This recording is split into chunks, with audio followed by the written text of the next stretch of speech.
Alrighty, good afternoon, everyone. Thank you for joining the Greater Delray Beach Chamber of Commerce for our weekly webinar. We are excited today. We have Louis Fogel from Sandler Training, who's going to be giving a presentation on how to succeed in uncertainty. So it's going to be quite interesting. Please note, our webinar will be being recorded. So if for some reason you're coming late or you need to leave early, it will be posted to the Chamber's website under the webinars tab, as well on Facebook and YouTube. So you'll be able to find it in plenty of places after this. So at this time, I'm going to go ahead and turn it over to Louis. Angel, thank you very much, and good afternoon, everyone. So for those of you who've got your computer screen on, you can see I've got a little bit of a bandage on my nose. So today I did what all of us should do periodically, went to see my dermatologist, and I apologize in advance for not looking my normal, beautiful self, but I'm feeling very good. So when we talk about living in uncertain times, I was with a client this morning on a call, and we were talking about it, and he said to me, can you actually believe what we're going through? And he was alluding to, obviously, the pandemic. He was alluding to the unrest, the terrible murder of a civilian. And so there's so many different things that are happening.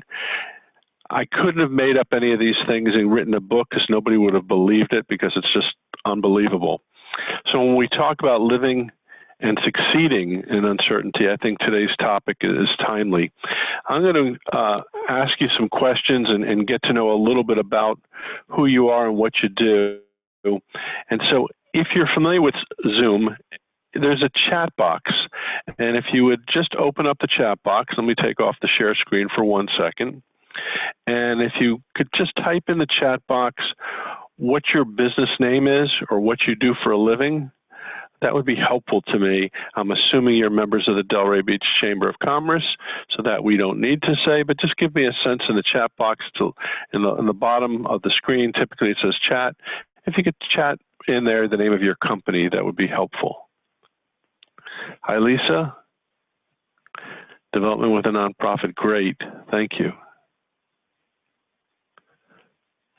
John says, seniors helping seniors, fantastic, great.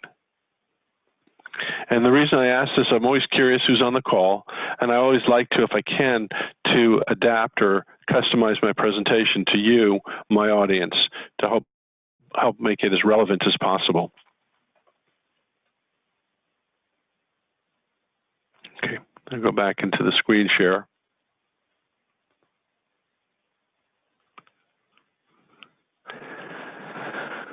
So right now, in working with businesses around the county and outside of the area, oftentimes people come to me and have a belief about the economy. And when I do this presentation, I've done it quite often, I'll ask people in the chat box to tell me whether you believe in the next 60 days the economy is going to be either A, better, B, the same, or C, worse. If you would, I'd love to hear your thoughts. A, you think the economy is going to be better during the next 60 days, or B, you think it's going to stay the same, or C, you believe it's going to be worse. So in your chat box, if you wouldn't mind, just put in there what your belief is on that. I'm always curious to what your thoughts are.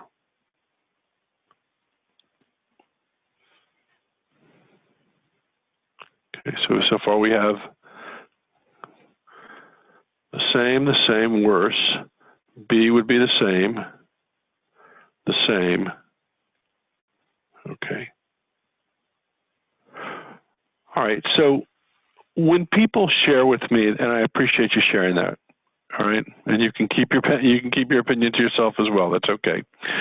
When you share with me your opinions, one of the questions I have is to ask how we come to those opinions. How do we form those opinions? Because if we look back historically and we say, okay, what's happened in other situations when there were significant drawdowns, either in the market or the commerce, we do see a period of time in which things adjust. And so sometimes those self-fulfilling prophecies that we have do just that. They color what we think is going to happen and what we sometimes even make happen. Now, I say that to you knowing that there are things that we can control and there are things that are beyond our control. So you and I can't control economic activity or stimulus or fiscal policy, but we can control to a large extent what we think and what we believe. And my suggestion to you is those subconscious thoughts, if they're not conscious, perhaps even subconscious, may influence some of the decisions you're going to make. And that's one of the things I'd like to talk to you a little bit about, knowing that in every crisis, it's temporary. Now, temporary may be in some situations months, sometimes less, but even sometimes longer. So I'm not going to challenge you in terms of whether your answer is right or wrong. I'm just going to challenge you to ask, is what you're thinking possibly influencing things that you could or should be doing based upon that thought process? Okay?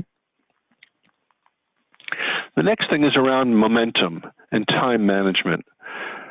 When I'm working with clients, either individually as consultants or in corporations, large and small, what we're finding is, given the pandemic and given the certain situation we're in right now, oftentimes companies lose momentum.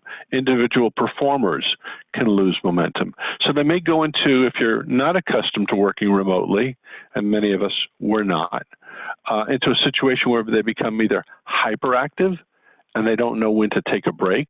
They don't know when to slow down. So their momentum is very good, but all of a sudden they crash because they can't get off the desk, because it's not like being in their office where they know at a certain time of the day they're meant to go home, so they're working nonstop. Or conversely, they have difficulty in gearing up and getting into the space they want to be. And those difficulties could be very, very natural. They could be because you're at home with kids, homeschooling kids now. It could be because you're taking care of other family members, parents, grandparents.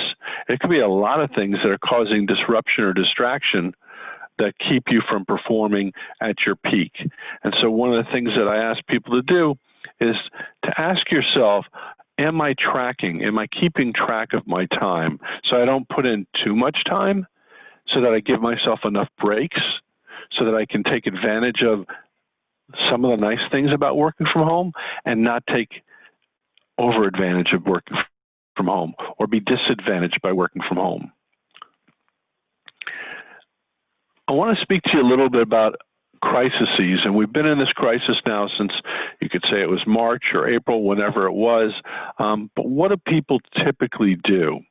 And so one of the things that we're finding is some people are in that fight mode where they're going to fight, and then you've heard, fight or flight. Some people are in the freeze mode where they're frozen. And so if you stop and ask yourself this question, which mode am I in? Am I frozen? Am I in the fright mode, or am I in the fight mode? And that will help you to try to figure out, okay, from a position point of view, where are you? All right? And if you can identify that, you can perhaps take advantage of it and realize, what do I do? Right now, when I'm talking with clients, I'm asking them, how will people remember you when this is past? Whenever past is, whether past is 6 months from today or 6 weeks from today, and I certainly don't pretend to know when this will end, but how will your clients remember you at that time? I have clients who say to me, Lou, I'm just, I'm putting my head in the sand, so to speak, and I'm just kind of waiting for this whole thing to blow over. I'm not reaching out to people. I'm not setting appointments. I don't think they'd see me if I was even willing to go out to them, and I'm just hoping and praying this thing ends soon. And so I'll put them in the ostrich category. They're burying their head in the sand, and they're kind of like, they're frozen. I have other clients who say to me, Lou, I've got a fight plan. Here's my plan. Here's what I'm doing. Here's the action I'm taking. Here's how I'm going to reach out to each one of my existing clients and stay in touch with them. And here's what I'm going to do to prospect in a different way than I've ever prospected to keep my funnel and my pipeline going. So if there's roughly 20% of the people who are in the head in the sand, there's probably about another 20% who've got a game plan. Whether it's going to work or not, I don't think anybody knows yet. It's too soon to tell, but they've got a plan. And then there's probably about 60% of the people that I work with who know they should have a plan, want to have a plan. They're not trying to stick their head in the sand, but they just don't know which way to go. And so I want to try to help some of you who might be in that bucket as well. All right?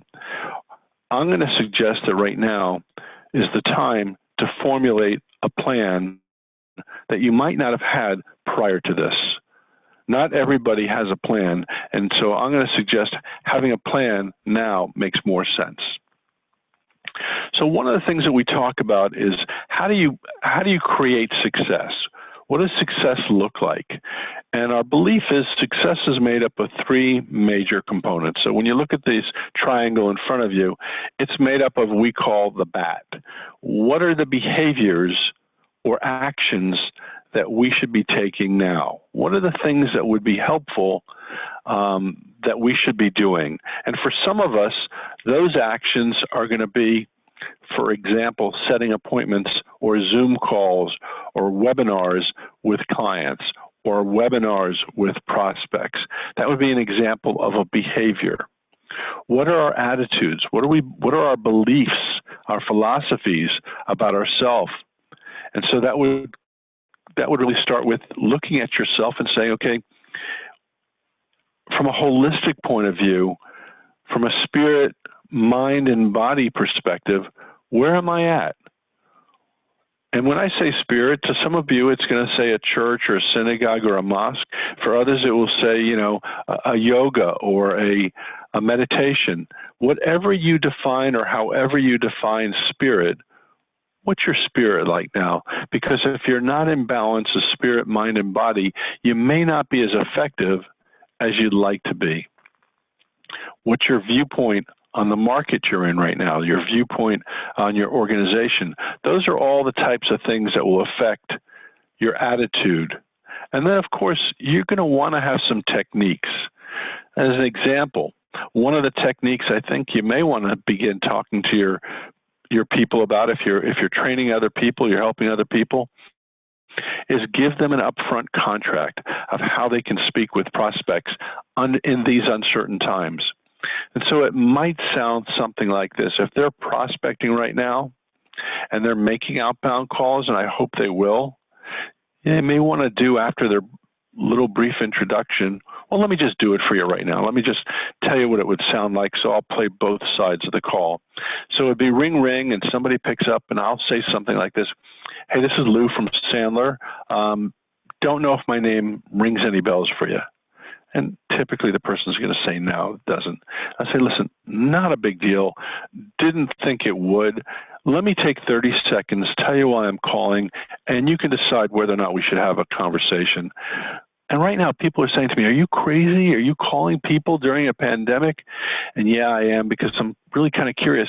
We're open for business here. My question is, are you guys open for business yet? And that's just my interrupt. It's called a pattern interrupt in a 30-second call. And I'm going to suggest that when they do that, when they say, I'm going to take 30 seconds and you can decide whether or not you want to have a conversation with me, it gives the other side permission to do one of two things: listen to you for 30 seconds or hang up the phone. Now, here's the thing. When I tell people it's 30 seconds, I never get hung up. Now, they may hang up after 30 seconds, but I've got 30 seconds to reach out to them. So that's my little mini upfront contract. I'll do it again. Hey, this is Lou Fogel from Sandler. Don't know if my name rings any bells for you. Pause. They come back. They say no. Didn't think it would. Let me take 30 seconds, tell you why I'm calling, and you can decide whether or not we should have a conversation. And then I go into it. So I'm going to suggest you having some techniques. That being an example of techniques will help you in a lot of ways, but one of the ways is to start an activity that we believe is essential, whether we're in a pandemic or not in a pandemic, and that's to continually be in front of prospects and clients. So I mentioned to you a moment ago the importance of attitude. Well, if you had great behavior, meaning you did the activities like prospecting, like doing account reviews, etc., and you had some good techniques, for example, the one I gave you before, making a 30-second cold call, but you didn't have the right attitude, you kind of sound like you're going through the motions. People would pick up on it. It would kind of slip through. So yeah, great behavior is very important. Technique, also very important. But if you don't have that attitude, I think you're probably wasting some time. The next thing is talking about, what's the importance of the behavior or the actions? Well, if your attitude is awesome and your techniques are good, but you don't actually do the things that you need to do consistently, you may be working sporadically or maybe working with a start-stop approach, and that frantic, I gotta get caught up stuff comes across. So without goals, your pipeline could be empty. If you don't have this cadence, this rhythm, it could be dangerous because you could be doing this porpoising that sometimes salespeople do, and that's going to show up later on in the bottom line. Next is the importance of technique. So I mentioned to you the behaviors, I mentioned the attitude, because if you have great attitude, you have great behavior, but your techniques aren't right, you're probably working harder than you need to. You're probably expending more energy that's necessary. So have a system, whether you use our system or another system. Most important of all is have a system, because what we find is people that don't have a system can't do something that's repeatable, and they can't do something that's sustainable, and it makes it very difficult to do the analysis of the success or the analysis of the failure. So by following a routine, by following a system, you actually not only save time, you actually not only save energy, but you have something that's repeatable and sustainable and that you can evaluate to figure out how you're doing. So I'd like to get a sense from you as what's one of the things that you're struggling with right now. If you put it into the chat box and you want to address it just to me, that's fine.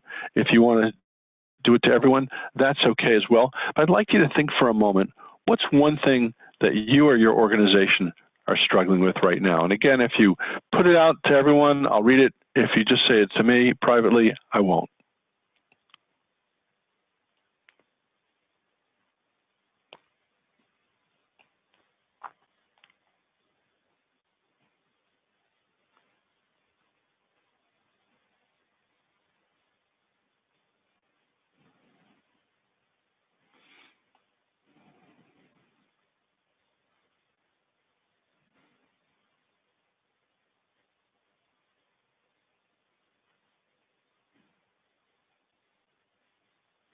So John says, and he addresses this to the panelists, being proactive, consistent, and having a plan of action.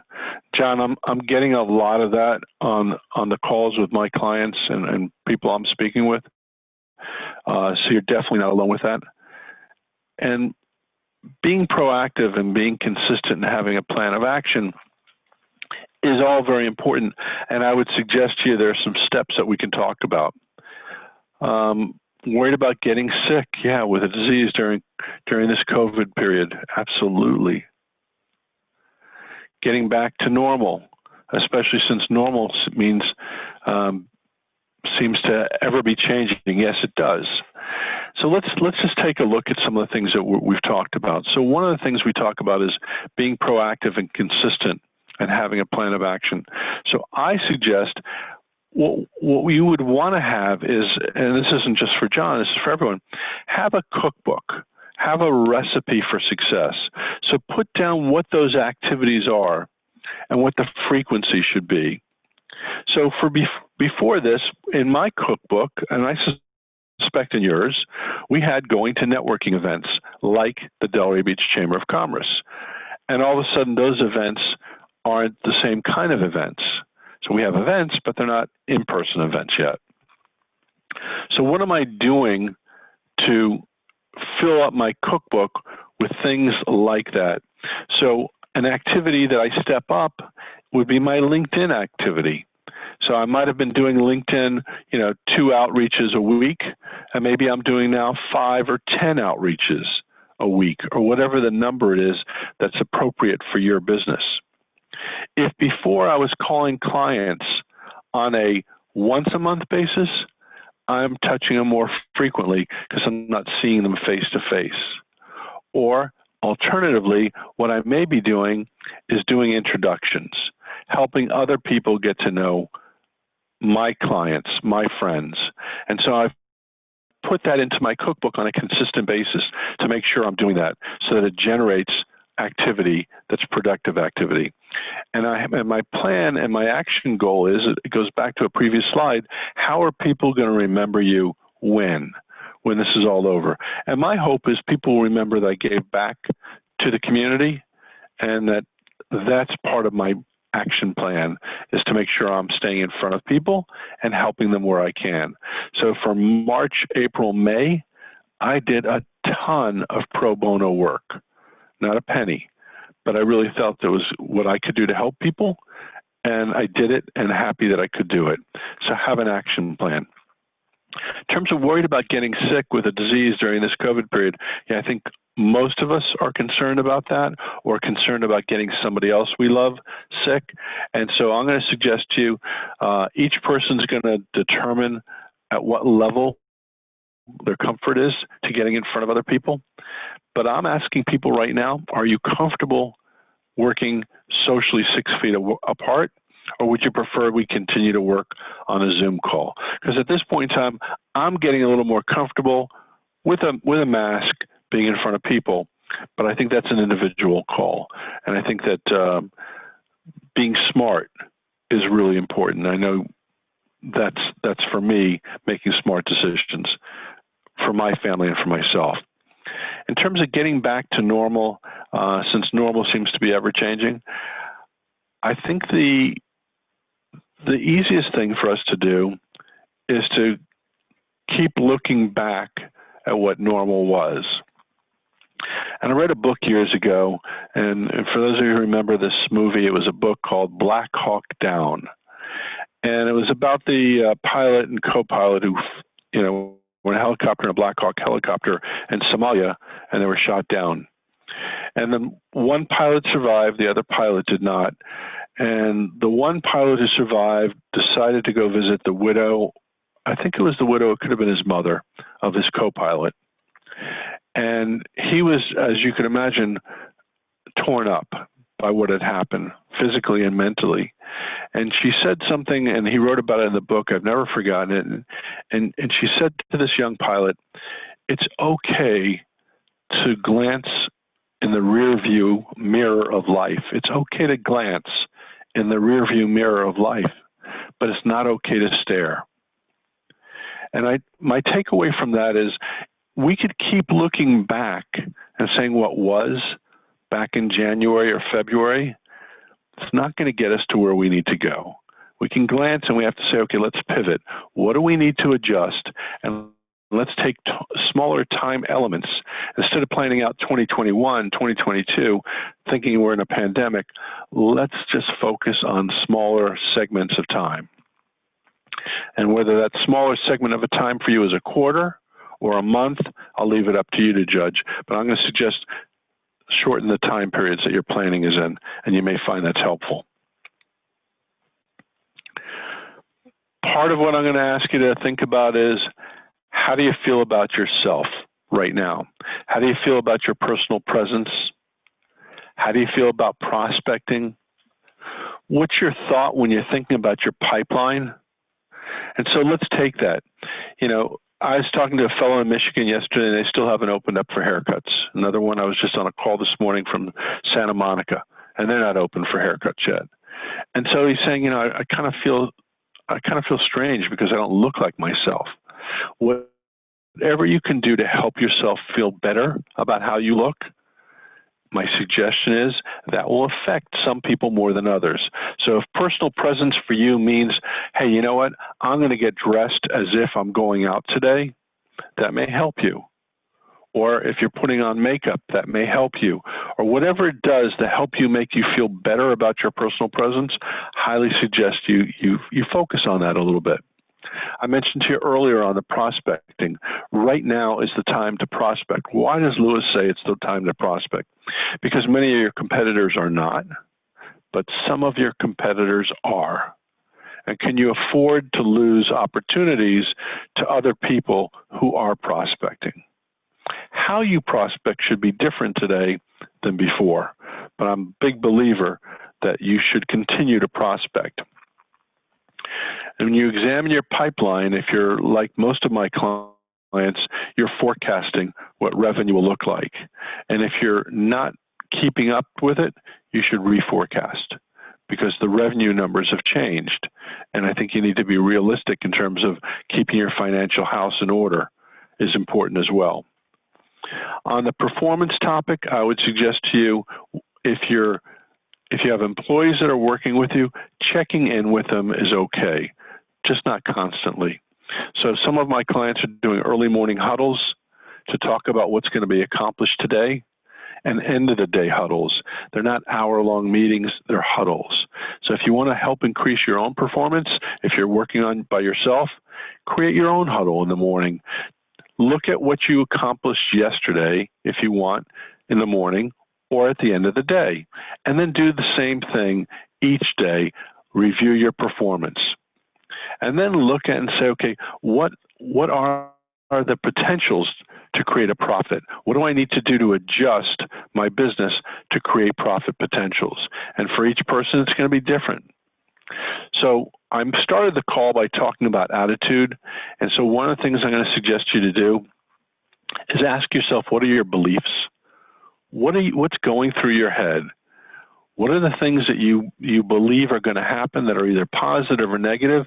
Because you're going to form judgments predicated upon your beliefs. And those judgments are going to then form actions or lack of actions, which will then give you the results you want, or conversely, the results you don't want. So again, what's going through your head? What are your beliefs? How are they formed in terms of judgments? And then what things are you doing? What behaviors are you following? And are they bringing you the results? And if they're not bringing you the results, I suggest you look at this chart and you say, okay, maybe I need to reframe some of my beliefs so that my judgments will be different, and then my actions will be different, and ultimately the results. All right? In terms of ideal attitude, start with some commitment. Start with an attitude of, I'm committed to doing, and break it down into smaller pieces. So again, you keep hearing me say, make it smaller, make it shorter, truncate it, because in times of uncertainty, by making those goals a little bit smaller, a little bit easier to reach, we have a tendency to accomplish them as opposed to just setting goals.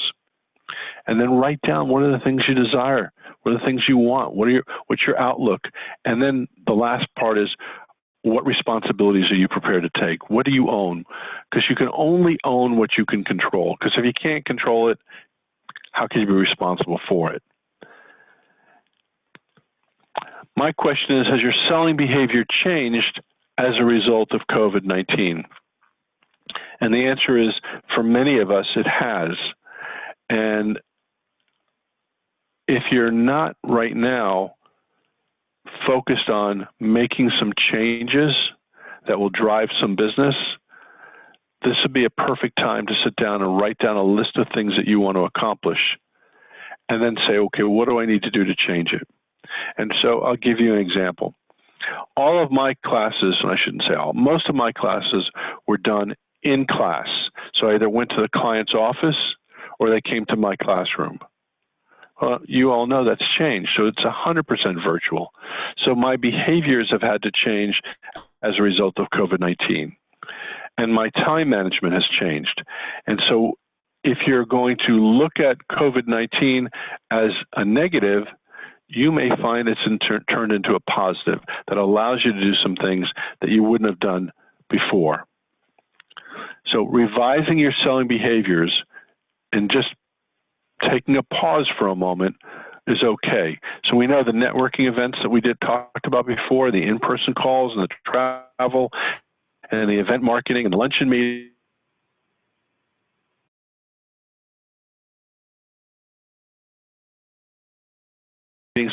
Okay, that's on pause.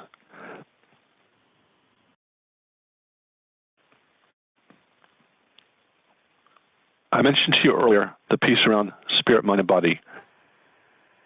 Right now, all of us could start by taking control of something that we have control over. Because there's so many things that are out of our control, taking control would be helpful. So I'm going to suggest to you, if you have a plan, start working your plan, whether it be setting up a walk each morning, whether it be spending 30 minutes in a workout, whether it be going on a bike ride, but begin to look at your spirit, mind, and body and see how that affects you. In terms of professional behaviors, if you haven't done a SWOT analysis of your strengths, your weaknesses, your opportunities, and your threats, this would be a great opportunity to use the time that you have to examine your business. You've probably discovered some things that you have in terms of strengths that you might not have known before. And at the same time, it's possible that you've noticed that there's some threats to your business. So this would be a good time to do an analysis. And then see, okay, what are my profit margins? How will they change? Can I offer new products? And I'm talking to clients right now, and before they were picking low-hanging fruit. And right now they're becoming much more creative, and they're going a little bit outside of their comfort zone. And so getting out of your comfort zone during a pandemic, during times of crisis, is not a bad thing. All right. When I look at growing a business, I look at this from the standpoint of an acronym. We call it KARE, K-A-R-E. Look at the clients that you want to keep and then figure out what you're doing to keep them. And so each person in your book should have one letter. Or if you want to attain clients in prospecting, who are you trying to attain? What do they look like? Maybe it's a trophy account that you want to put on the mantle. But what's your goal to hit your attain piece of business? The R would be recapture. We've all had customers and clients over the years that for various reasons have left us. Wouldn't it be great to go back and recapture the ones you want to recapture, the ones that you like doing business with? So maybe come up with a list of those that you lost and you want to get back. And last but not least, we all know some of the easiest way to do business, the smartest way to do business is with the people that already do business with you. And are those relationships expandable? So again, KARE. Who do you want to keep? Who do you want to attain? Who do you want to recapture? And who do you want to expand? We have several beliefs, and one is you can't manage anything you can't control. You heard me say it earlier. Manage the things that are manageable. Control the things that are controllable. Don't waste energy focusing on those things that are outside of your control. And when we say don't manage your numbers, I know it's opposite of what a lot of managers tell you to do, but I'm going to suggest you manage your behavior. Because when you're only managing to your numbers, you're going to come across as sounding desperate sometimes to your prospect and your customers. So manage doing the right behaviors the right way with the right attitude, the right techniques, and that will put less pressure on you and less pressure on them. And if you're right now, like many of my clients, what are some of the sales skills that are more important today? So I believe having a system is more important today than ever so that you're not wasting time and so that you're not distracted by a whole bunch of distractions. So if you're not using some sort of a selling system, I suggest you think about getting one. If you don't have certain techniques that will help you in your sales process, there's a whole bunch of material online for free, videos that you could watch that will give you techniques. So some of the techniques I've hinted at in the past were upfront contract, telling the people while you're calling how much time you want, and they can make a decision whether or not they want to listen to you or not. That's called an upfront contract. That'd be an example of a technique. We know our mothers probably said, or our teachers said to us in the past, it's not what you said, but how you said it. Well, since we know that body language and physiology is such an important part of communication, if we're not in front of our prospects and our clients, and we're only on the phone, and they're not on a Zoom call, listen carefully to your tone. Listen to how people are reading you by what you're saying, yes, but more importantly, how you're saying it. So adjust for purpose, inflection, softening statements, and empathy. All those kinds of things are going to come through loud and clear on the phone. I'd say pay particular attention to the words you're using, both the words you're using and the words that your prospects are using. Sometimes people get caught up into using wishy-washy words that confuse the prospect or confuse the salesperson, or we use buzzwords, acronyms that really aren't really meant to be the type of language we should be using with clients and prospects, and that can make them feel uncomfortable. So instead, perhaps mirror back, paraphrase what they said, reflect on what they're saying so you can give them a sense that you're paying attention. We talk about pain indicators in terms of whether or not there's a reason for them to do business with you. So I suggest to you, if you're not familiar with pain indicators, again, through Google or YouTube, you can learn a lot about pain indicators. And the last thing is, I think that many of us are stalled because we're trying to perfect something. And so we're in that phase of paralysis by analysis, if you will. And Voltaire said, perfect is the enemy of good. And as true as it was in the 1700s when he said it, it's true today. So I'm going to suggest to you, if you're waiting to perfect your elevator pitch, or you're waiting to perfect your marketing plan, or you're waiting to perfect whatever it is you're thinking you're going to perfect, don't wait any longer. Instead, take action and know that it's okay to get it wrong, because that's how we learn, by doing that. I want to stop there, Angela, and see if there are any questions or comments, and I'll be happy to take them if there are.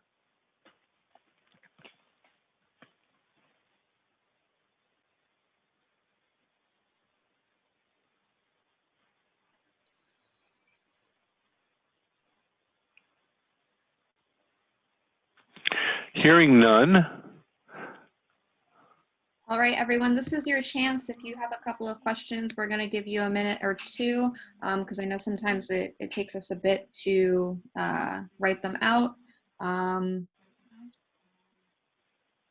Someone commented they need to work on pain indicators. I'll turn it back to you, Louis. Yeah, sure.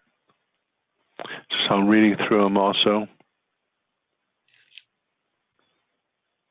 So pain indicators would be a good place to work, John. And so let me give you what I think might be helpful to everybody. I think of pain this way. I think of pain as a continuum, thinking point A to point B.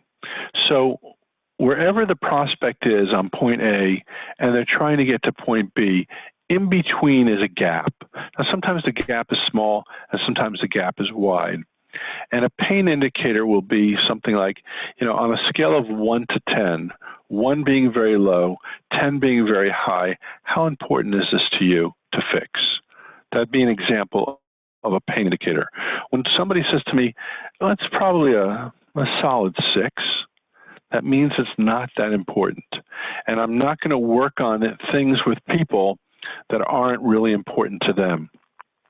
If, on the other hand, somebody says to me, that's pretty important to me, I'd say it's probably a 9 or a 10, I'll treat that much differently.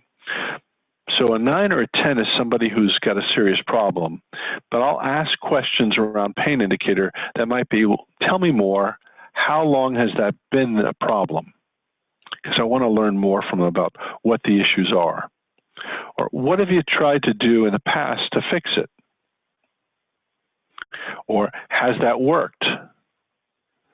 What do you think it's costing you if you don't fix that issue? So those are examples of pain indicator questions that can be helpful to determine for you whether or not the person has a reason to spend time with you and vice versa. Okay? Thank you for the comment. I appreciate that. You're welcome, John. Any other questions, any other topics that you would like for me to back up on or address? Please feel free to chat them back.